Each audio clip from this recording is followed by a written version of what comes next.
of different ways so that so that I got my questions on one screen, you over here, another one up here. Okay. I'm gonna start it. So my name is Cheyenne. I teach 9 to 5 earners how to purchase an investment property and then manage it. So, Donnie, welcome to From 9 to 5 Freedom. I'll let you introduce yourself and then roll right into the questions. So, hey everyone, my name is Donovan. I'm a real estate investor, wholesaler. I've been in the business for about 5 years now, primarily wholesaling. So, glad to be on with you, Cheyenne. Period. Okay.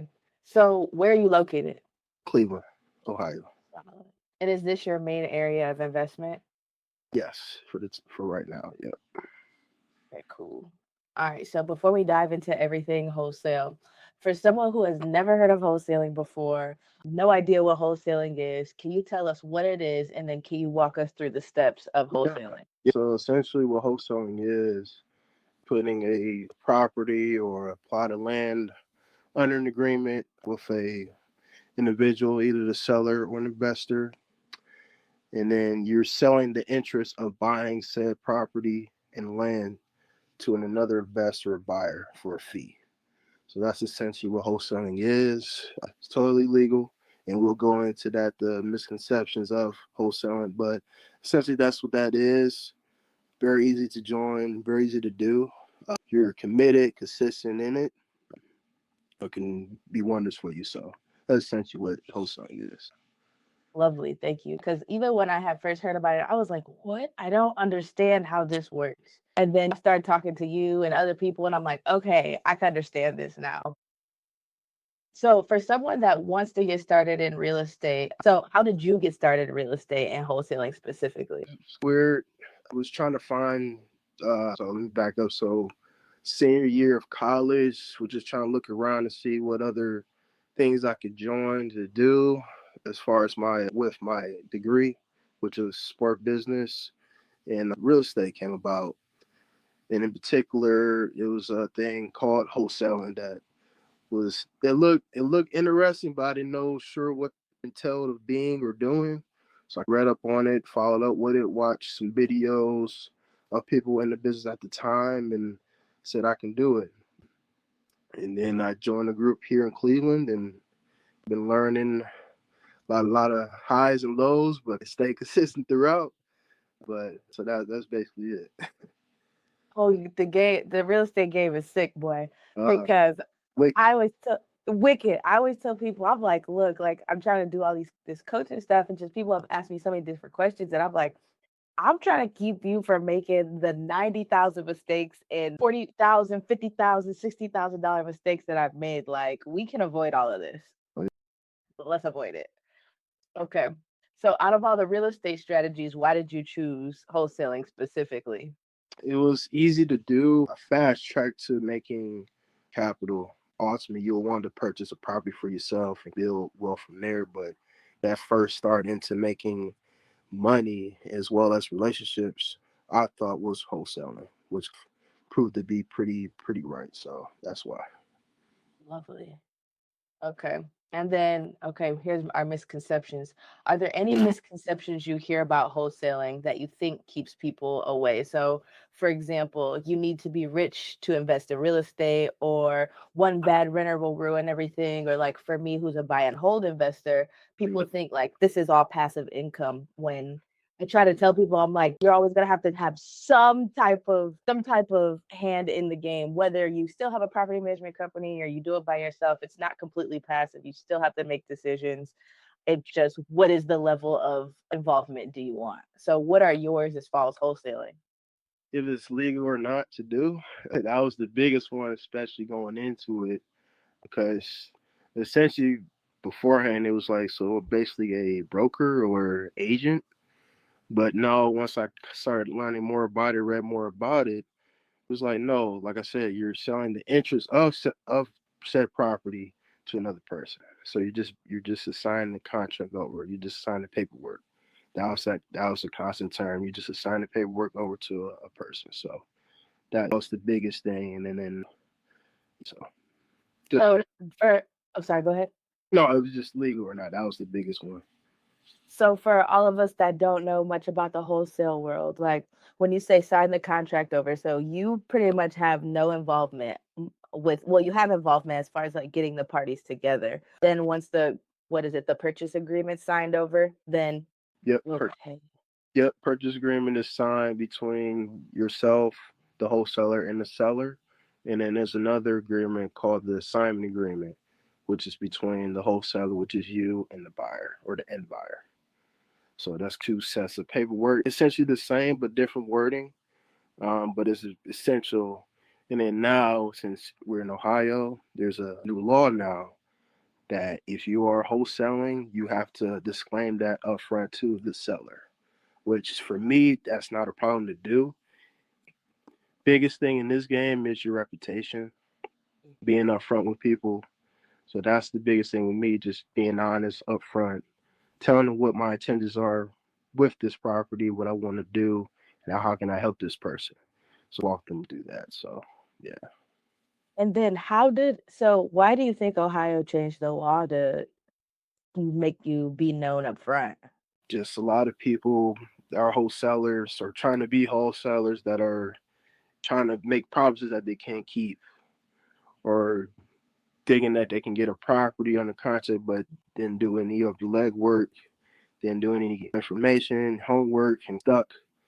So now they're frustrated. The seller's mad, like what's going on? So you're trying to help that bridge while trying to find somebody to buy it, but knowing that's a bad deal. So that was a bunch of that going on. So finally they say, what?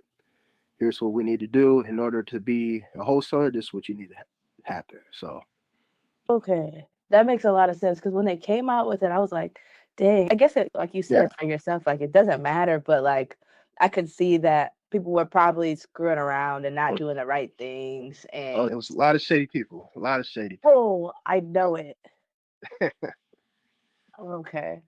And then, so rolling to our next one, what is the biggest mistake you see new wholesalers make before like gaining that momentum or really getting into the game? So, like, you've been in the game, you've been doing deals. When you were new, or when you see new people coming in, like, what do you see them like their biggest mistakes are?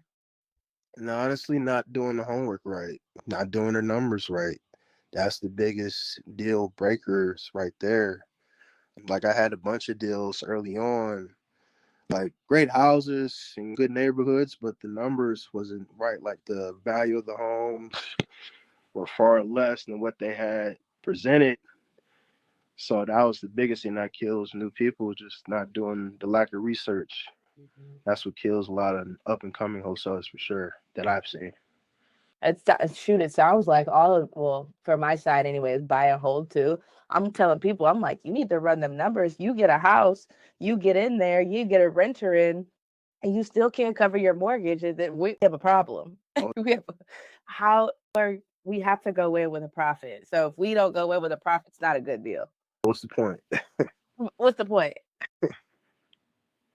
And then, so like, what do you want people to take from like what you've talked about, what you're doing, or would, I guess a better way to say this is, would you suggest and recommend other people get into wholesaling? And was it an easy thing, or is it like obviously it's gonna come with work, but like, would you recommend it? I would. I would. If you're interested in real estate, this is probably the first steps into becoming an investor, on buy and hold investor, stuff like that. That's a great first start for you. Anyone can do it. Like I said, I was just fresh out of college and just devoted into this profession. Met a lot of people along the way, but just staying committed, which anyone can do with the right mindset. So that's the biggest thing. How many deals do you think you've done so far over the years? Anywhere between probably about 20 to 25.